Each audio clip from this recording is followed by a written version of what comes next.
Hi friends, I'm Abby and welcome back to my channel. Today I'm going to be doing an if you like this then I think you should read this video.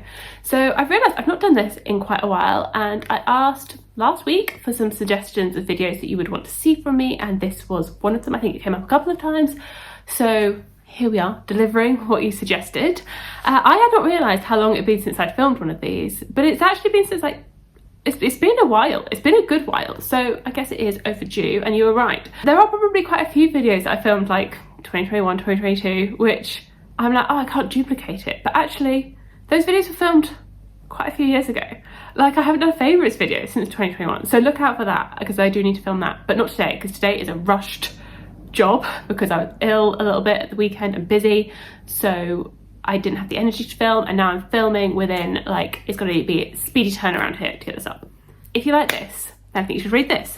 And I've tried to pick books which they aren't like direct replicas, because books aren't direct replicas, not at all. But I've got like themes between them which I think are similar. There is a vibe between them that's the same. There may be elements that are completely different, and I think for some of these there are completely different things, but I think there are some similarities which I hope would mean that you might enjoy them, and they would be good recommendations for each other. I don't feel as though for a lot of these there's a super popular one and a less popular one. I think these are both, for most cases, in the mid-popular ranges. There's no super underhyped books in this video. But hopefully it will like prompt you to potentially read something that you didn't realise had the same vibe as one of your favourites, is what I'm hoping. So the first one that I thought of is one of my favourite books. Is about Emily Wilde. So Emily Wilde's Encyclopedia of Fairies is one of my favourite books. It's like a cosy fairy tale-esque fantasy story following our main character Emily Wilde as she journeys up to this remote Nordic island to investigate the fairies there, and she gets followed by her academic rival Wendell Bambleby, and there is some romantic tension between the two of them, and it is cosy, but it has this sort of like adventure feel to it. I was thinking, if you like this, then I think you should be reading Tress of the Emerald Sea. Now, this is a very popular book because it's written by Brandon Sanderson, and Brandon Sanderson is exceptionally popular. And this we're following Tress, who goes off on an adventure because she wants to save her beloved, who has been captured by some wicked witch. And she's like, I'll save him. I can do that. I can save him. And it's got a very interesting magic system with this world and the sea of spores. So you have to be careful about not touching them or getting them wet, because it could easily kill you, but it's very cozy. And the reason that I recommend these together is that they are both cozy, but I think they're cozy with a plot. And that's one of my things, is that I am hesitant to pick up cozy books that describe as cozy fantasy, because I like having some stakes and plot, and I think both of these have stakes and plot, but also a cozy vibe to them. And also they're both following people that are going off on like adventures, that they're going off on these fun-filled adventures. And so I think there is that vibe between them, that they are very different, because I mean, yeah, there are definitely differences, but I think they're both quite light in the fantasy. They're not too heavy, and potentially some people have ideas of Brandon Sanderson as being a very heavy epic fantasy writer who had quite like extensive magic systems, and his books are quite complex, and they are and they aren't. But this is very much breaks the mould of what Brandon Sanderson does, and it is quite different in style to his other books. So potentially if you've been hesitant to pick up Brandon Sanderson because you've seen how big his fantasy series are, and they are amazing. They are really, really good, and I still need to finish Rhythm of War. But this is different in that it's a completely different style for him.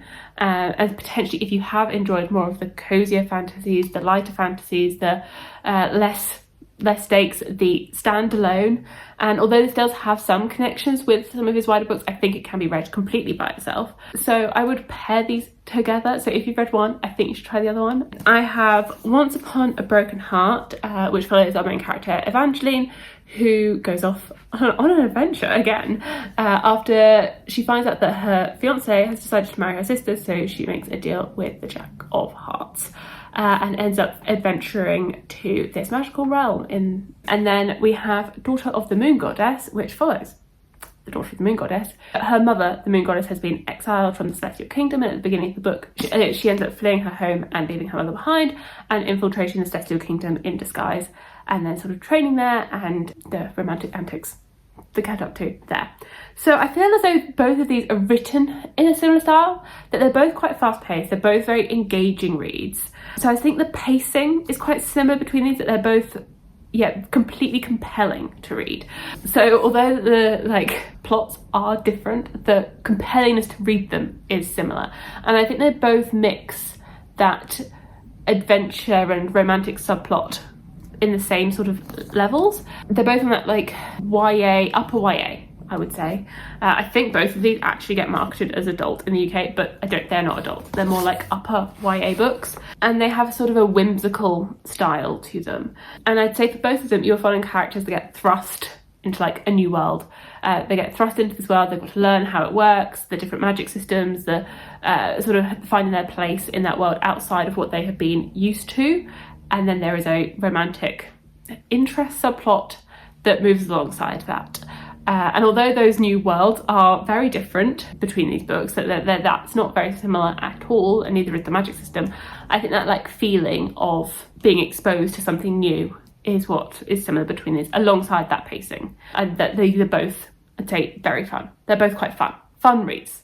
Now, if you're not after fun, if you're after something a little bit more serious, but still on the fantasy, because I think the majority, all of them are fantasy, because I looked at my romance and I was like, you haven't really read any underhyped romance, have you? You literally just read the popular ones, so I don't think you can really be recommending, if you like this popular romance, read this underhyped one, because you haven't read any. Continuing with the fantasy, I think if you like Jade City by Fontaine, which is the first book in the Greenbone saga, which is set in the city of Janloon, where there's two clans that are at war with each other over Jade and control of the city, and it is their sort of political strife that continues through the series, and very sort of polarizing characters, I would say.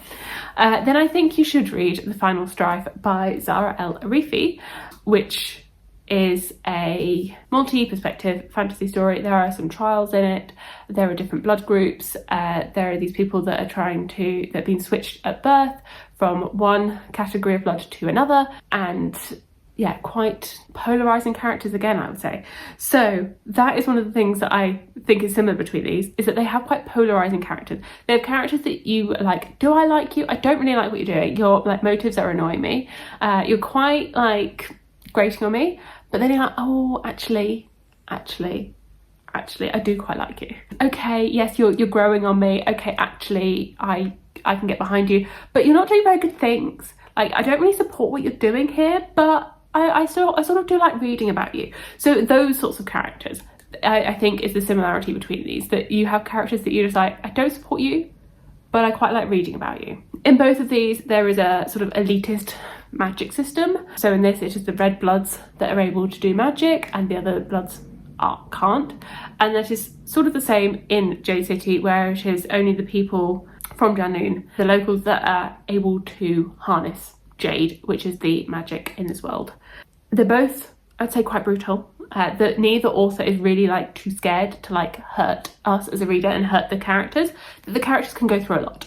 That they can go through some traumatic things, that it's not a safe world for them. There are definitely themes of addiction, I'd say, that are similar between both of them as well. Interesting worlds. And that is the other thing. I do think both of these have very interesting worlds and lore. They're very different, very, very different. I will say that the worlds are very different, but I do think the politics, the world building, the lore, that is all so interesting in both of these, and that is one of the strengths, I think, of both of these books. That they're very different, but both of these are very strong in their world building. I love intricate world building, and having that as one of the core parts of a book. Characters, plot, world building. World building is really important to me, and so I think both of these do that really well. Have this really engaging world and lore and history that just are so you're how has somebody thought this up? How have they thought that up? Lots of twists and turns in both of them, where there are definitely moments in both of these where I'm shock. So if those sorts of emotions, I'd say, are similar to these, there's a lot of differences. Also, another recommendation, Succession. Succession is the TV show of this with no magic. So if you love this, you should watch Succession, which is an amazing TV show. Would 100% recommend Succession for J City lovers. One that I've read most recently is Bride by Ali Hazelwood, which is a paranormal romance following a arranged marriage between a vampire and a werewolf as they try to maintain civilities between these two peoples. And then there's, yeah, a romance. Oh, it's paranormal romance. It's paranormal romance. There's a romance between them. Duh. This is a lot of fun. This is a lot of fun. And this reminded me so much of Nalini Singh. So I've read some of the Side Changeling. So I've read some of the Side Changeling series, not all of it, but there's a lot of similarities in the way these books are constructed and the tone of them. I read quite a few of the Side Changeling, but then I stopped on it because I got burnt out on that sort of like genre. It's very much there are different types of people. You don't get loads of like explanation on the world. It is just, this is the world, here's your romance. And then there are like external factors that go alongside it. There's probably a kidnapping, probably a missing person that our main female girly pop's trying to find. You've got your stereotypical tropes of like small, delicate female, larger male between them. I feel like there's definitely like a woodsy setting. There's like a city and a woodsy setting. Like, I think there's lots of probably similar-ish tropes between them where they're like, no, I hate you, we're different races, we shouldn't be together, we're so different. Oh, but actually, maybe. So I think there's lots of similarities in that instance.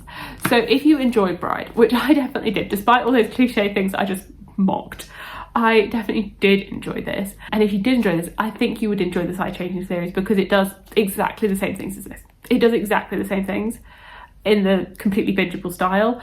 I just got burnt out on reading quite a few of them relatively close together and got a little bit fed up with like the alpha maleness of the male in some of those books. Not all of them. I think some of them were better than others, but there were very similar plot lines. And I think I had a good break from when I stopped reading Side Changing to when I started reading this one. That I was like, okay, I could do some of these again.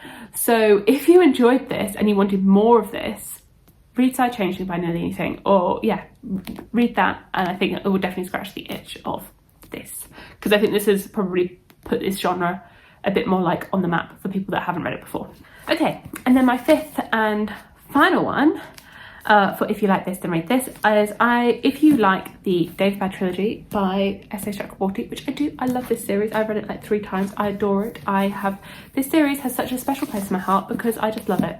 I absolutely love it. We're following our main character Nari, who is a con artist in Cairo, and at the beginning of the first book, she accidentally summons the ancient jinn warrior, and he's like, you're coming with me, and off they go to the city of David, where there's a whole range of things get revealed about Nari's heritage, and it's got such an interesting world, such interesting characters, the politics, love it, the romance, well, love it. I love how much of a subplot it is, that it is so minor, but it is so there, that the focus is all on the politics, but the romance is just there, it's just teasing, it's just a tease through the series. So absolutely love this, and I think if you enjoyed this, then I think you would like The Mask of Mirrors by M.A. Carrick. This one, we're following a main character, Ren, who is a con artist, and wasn't even one of the similarities that I wrote down, but yeah, con artist, and she is infiltrating one of the merchant families in this city, which is like a fantastical Venice.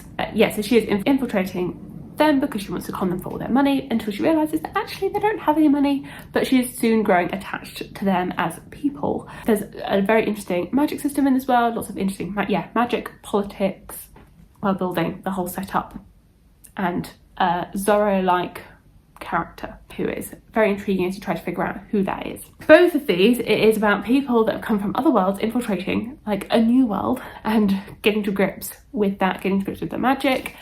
So yes, interesting magic systems in them both. The magic systems, politics, if you enjoy that, if you enjoy those elements, would recommend. And those sort of like court politics scenes, like ballroom, there are a couple of ballroom scenes I think in both of these, like ballroom scenes, but ballroom's going like wrong. Neither of these are sort of like the typical Western fantasy. This one is like Italian in influence, so a bit more Western, whereas this one is like Egyptian, Middle Eastern inspired fantasy, so not sort of that medieval village. Both of these do romantic subplots well, and when I say subplot, I mean subplot that is not overtaking everything out. The plot and the relationships with everything else is going on, and there is this subplot that's weaved through all the books, tensions, the dramas, but it's a subplot, minor, but well done. So those would be my like comps for them both. I think, yeah, they're both quite intricate in the way that they have created these worlds and the way that it's all built. So I'd recommend both of these. So those are 5. If you like this, then I think you should read this. Let me know if you agree with me on any of these, if you have read these and your thoughts on them, if you think that they're similar, not similar, if you've liked one but didn't like the other, because that could happen, that definitely could happen. Any books that you would actually recommend to me based on some of the books that I've read that you're aware of. Yeah, if you have any other of these to recommend to me, then please let me know. And also thank you for this video idea, because this has actually been quite fun for me to create and like talk about and actually gush about these books, because otherwise I haven't actually talked about these books in a while, and it's been good to like bring back my like love of these books today. Thank you so much for watching, and I will see you in my future videos. Bye.